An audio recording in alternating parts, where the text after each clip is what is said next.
If you know any Bitcoin investors, you might notice that they seem a little bummed lately.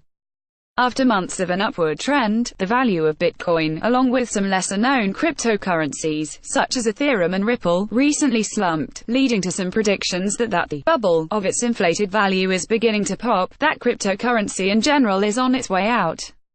But hackers don't believe it. They're all in on crypto.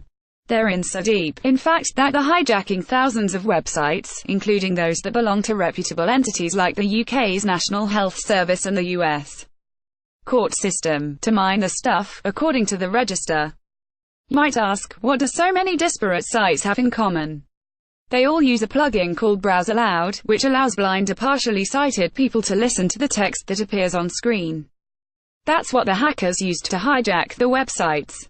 That's right. The culprits exploited accessibility software to mine cryptocurrency. Real classy. In the early hours of February 11, 2018, malware intended to mine lesser-known cryptocurrency Monero was added to Browse Aloud's code. It ran on some 4,200 affected websites for several hours. So whenever an unsuspecting visitor accessed those sites, the mining script would run in the web browser, without the user's consent, generating cryptocurrency for the hackers. By the afternoon, Browse Aloud's team had realized the issue and shut down its service while it repaired its code. Authorities aren't yet sure who the hackers are. But the company at least has been clear, the hackers' actions were illegal. The breach is bad news for more than just Browse Aloud, and for the sites that use it. It reveals a weakness of the modern internet as a whole. Most websites rely on just a few providers of various services. Almost half of the websites that track user activity via cookies, for example, use the same software.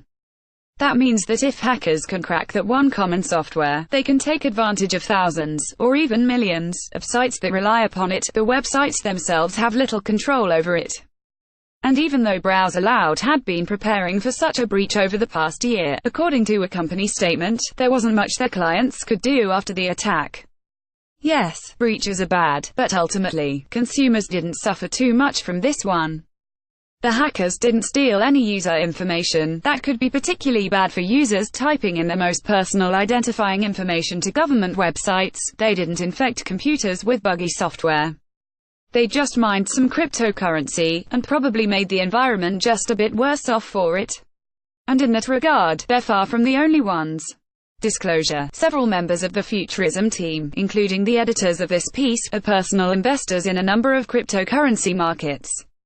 Their personal investment perspectives have no impact on editorial content.